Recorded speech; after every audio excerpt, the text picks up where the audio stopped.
This week in East Brunswick, Sports Talk host John Magliaro presents the first annual Sports Talk Athlete of the Year Awards with a special interview with East Brunswick High School Athletic Director Charlie King.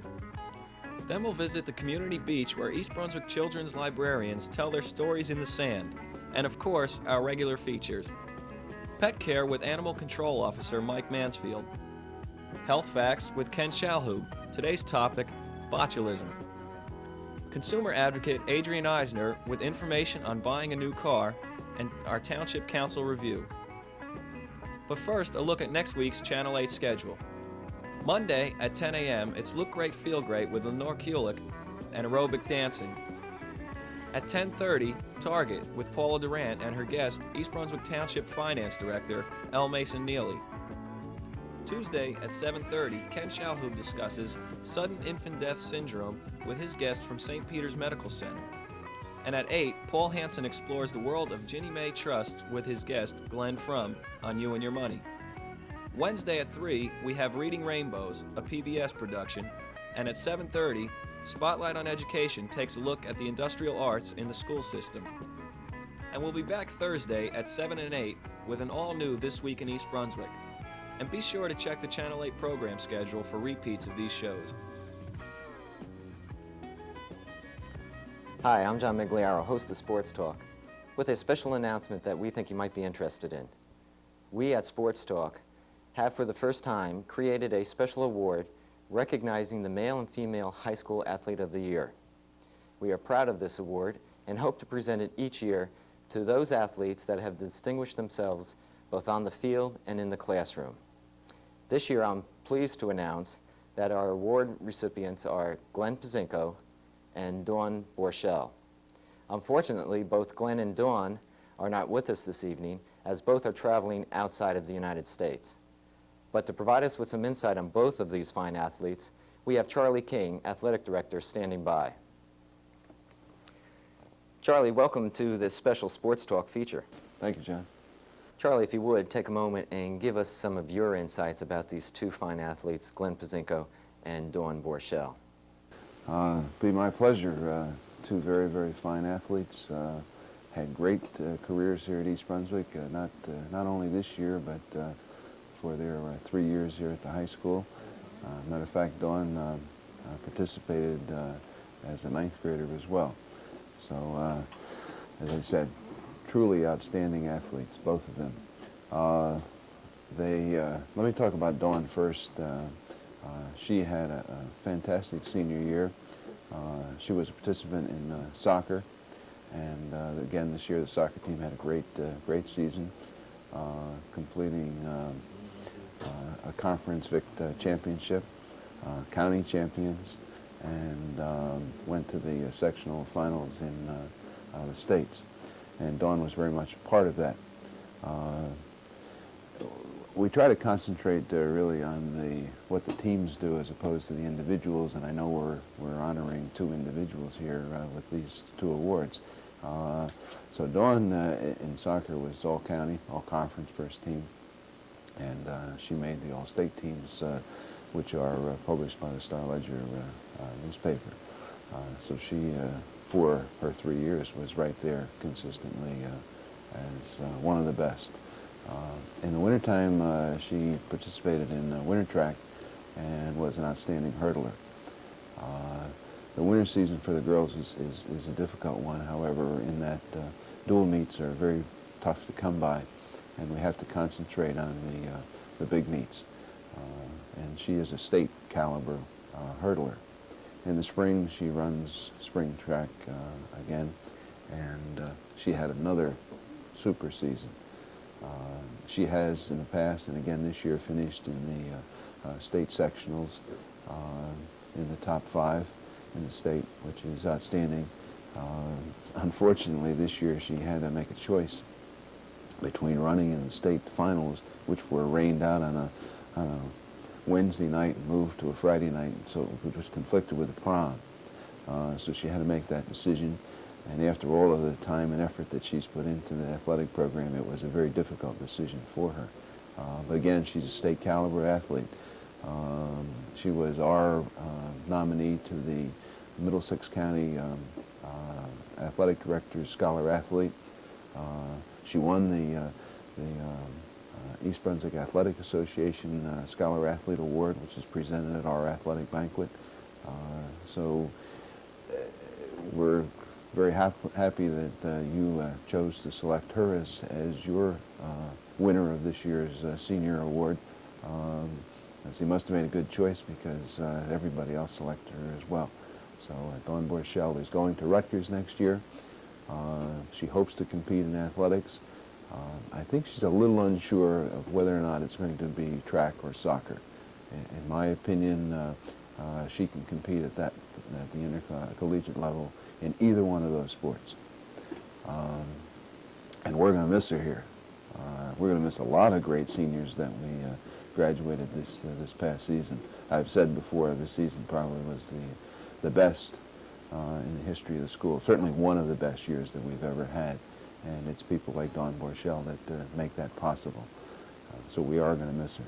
As far as Glenn Pazinko is concerned, I don't know how long the show runs, but I guess we could probably go forever with Glenn's accomplishments. Of course, he lettered in football for 3 years, lettered in wrestling for 3 years, lettered in spring track for 3 years. In addition to lettering, was amongst the top athletes in the sport, not only through the school but throughout the county and the state, for that matter, during his career. Football-wise, I don't know which sport he likes the best because he probably is and this has been said by other people other than myself, and I would agree with the statement, that he is probably the best all-around athlete in the history of East Brunswick High School. And in our 25 years or so, there have been a number of truly outstanding individuals and outstanding athletes. But he probably is the best. He played fullback on the football team, played for a gentleman his size, about 6'2", 6'3", 190 pounds. He played safety. He can play linebacker. He punted. He was a leading punter in the county, and one of the best punters in the state. He sprained an ankle, which hurt his average, or I think he probably would have the best punting average in the entire state. Wrestling, he was fantastic. Matter of fact, unbelievable. 35 wins this year. Which is the most wins of anybody in the state of New Jersey. 27 pins. Tremendous. He just, everything he did just seemed to turn up right. Now that doesn't just happen by accident. Mm-hmm. That happens because of the tremendous effort and work that he's put into his athletic achievements. I was at Princeton and saw him compete in the States, and of course, you win 35 times and then you lose the finals. So he was very disheartened, I think, by losing. But the competitor that he is, a friend of mine, the next morning after the state finals in wrestling, saw him on a golf course at Princeton Meadows, and said, "What are you doing?" Because the gentleman had been at Princeton as well. Well, life goes on. He's got a tremendous attitude about himself and about the world in general and where he's going. So wrestling, he was the best. There's no question. Certainly the most wins, the most pins in the history of East Brunswick. As far as the spring is concerned, he probably could have done most anything, maybe even play golf. He was a baseball player. I remember coaching him when he was about that big. So he swimming, he was an outstanding swimmer, but he chose to participate in spring track, and I know Mr. Ty is very happy for that. He was a hurdler and a pole vaulter, which is a little bit unusual for a young man his size. Normally the pole vaulters are a little bit smaller than that. They must be muscular because it's very difficult. Probably an average, maybe a little better than average pole vaulter at 12 feet in terms of state caliber. in the county, one of the best ones in the county, but state-wise, a little bit above average. As far as his hurdles are concerned, he was one of our best hurdlers this year and has been for the 3 years that he's competed here at the high school. So one award after another has come his way because of the kind of individual he is. I've made the statement before, which comes from Mr. Pinfield, who most people know, and he's been around here for about 40 years, I guess, or so, not 40, obviously, said that he's the best physics student he ever had. So Glenn has been able to combine a tremendous academic career with his athletics. Mm-hmm. And of course, that's what we all look for. We hope and I guess pray a little bit that that blend will come to be. He was the Middlesex County Scholar Athlete.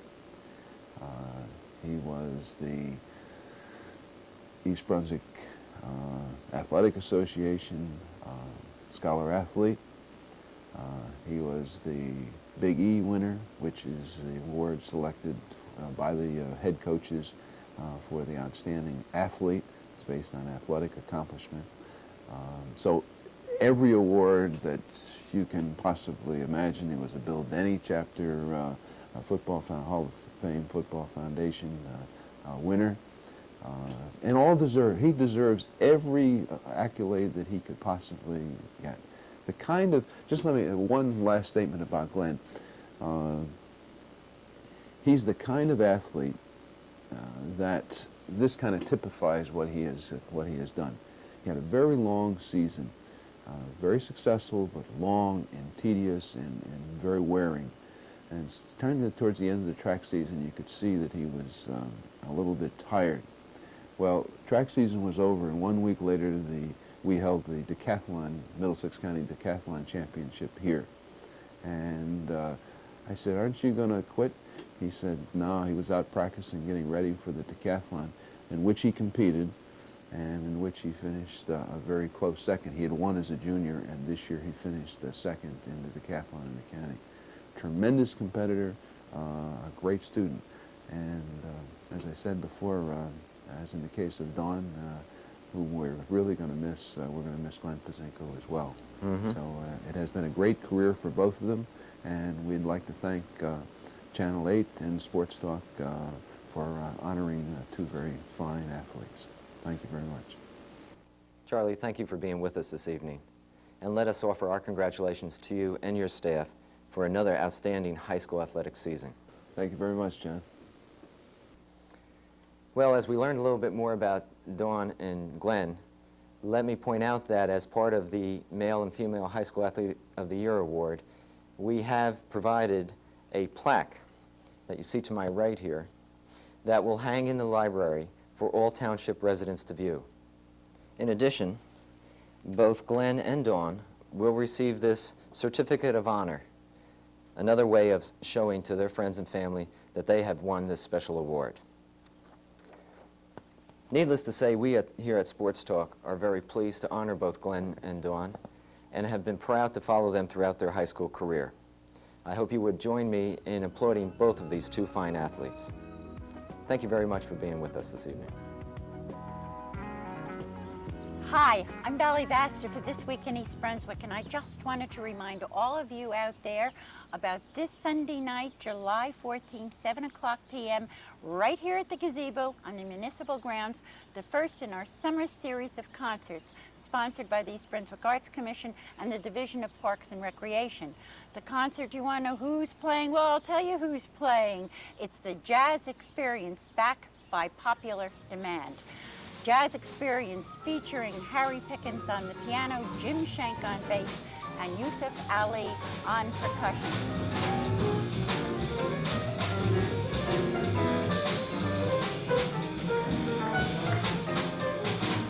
Wow, that really swings. By the way, these concerts are made possible by a grant from the Middlesex County Cultural and Heritage Commission and the State Council on the Arts. And listen, I'll see you Sunday night. My time is up, 7 o'clock p.m. In case of rain, East Brunswick Library. Take care.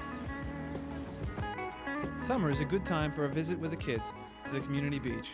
This year, in addition to taking part in some of the planned recreational activities or just splashing around in the water, children can spend some quiet minutes with children's librarians who will be reading stories in the sand 9 times this summer. Monday at 1:30, librarian Claudia Homoki read several children's books and performed finger plays for a dozen youngsters gathered under the trees in the picnic area. Later, Claudia told us about the Stories in the Sand program, as well as some other summertime activities planned by the Children's Department. The Children's Department of the East Brunswick Public Library will be having a lot of exciting programs this summer. Today I'm here at the community beach doing the first in a series of our Stories in the Sand, and we'll be here until August the 12th every Monday at 1:30, and also for 3 Thursdays at 1:30 beginning on July the 18th. We have a couple of exciting shows. Our puppet show is called The Case of the Mixed Up Musicians, and that will be held on July the 23rd at 10 o'clock. Another show we'll be having is a penny theater, and that's called Rosie's Walk, and that will be given on August the 20th at 10 o'clock and 11 o'clock. And you do have to register for the penny theater. We'll be having a summer program called Lunch with the Librarian, and the next one will be on August the 15th at 12:30. Please bring a bag lunch and come and hear some exciting stories with the librarian. Of course, we have our summer reading club still going on, and it's not too late to register. All you do is come to the Children's Department, sign up, choose which team you'd like to be on. We have a great big contest going on between Mongo Jerry and Abba Dabba, and you've got to read books for your team to have a winning team. We've got raffles, prizes, games, puzzles, and an exciting finale in September. We have 3 exciting feature films this summer. The first one will be given on Thursday at 7 o'clock and Friday, July the 12th at 2 o'clock. And the next 2 will be given July 30th and August the 22nd. Cloak and Dagger and Pinocchio. I'm sure a lot of kids will enjoy those. We've got 3 fun craft programs coming up also. The first one will be July the 15th at 7 o'clock, and it's called Experiment with Bread Dough, and you do have to register for this program. If you have any questions about any of our programs, please call the Children's Department for further information.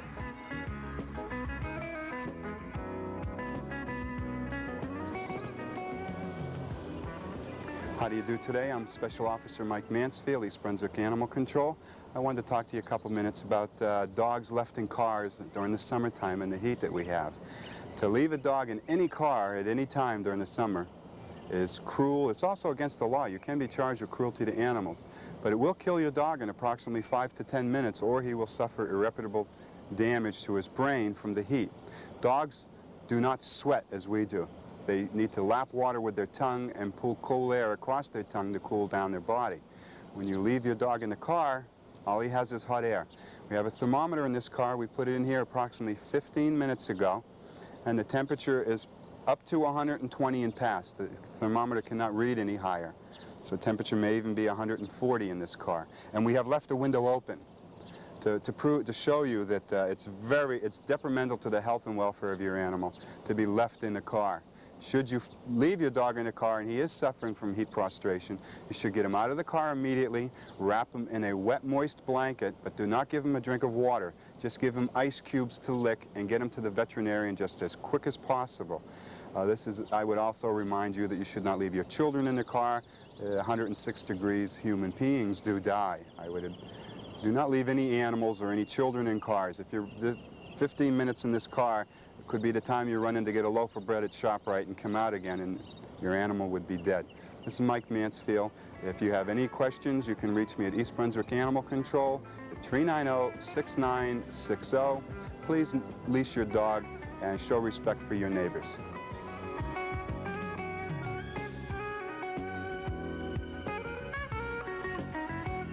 Taming a killer, the botulism toxin. You know that the bacteria that causes the disease known as botulism produces this toxin, and the way it works is it actually paralyzes the nerves. Well, they found that minute amounts of this toxin can control a cross-eyed condition in people. And Alan B. Scott of Smith Kettle Eye Research Foundation in San Francisco, who worked out the botulism cross-eye treatment, has been found to be using the toxin successfully in blepharospasm, which is the uncontrollable forceful blinking that people sometimes have. Of 26 volunteers, 25 people responded very nicely with very small injections into the eyelids of their eyes. John W. Shore of the Wilford Hall U.S. Air Force Medical Center in Lackland Air Force Base in Texas, however, says that the injection is not a cure. The effect wears off over a variable period of time from 3 weeks to 6 months.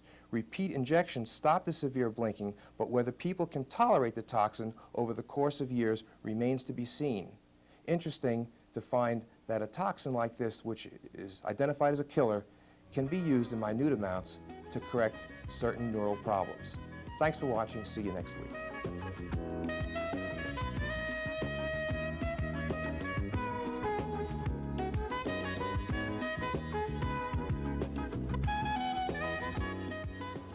Hello, and welcome to Consumer Aware.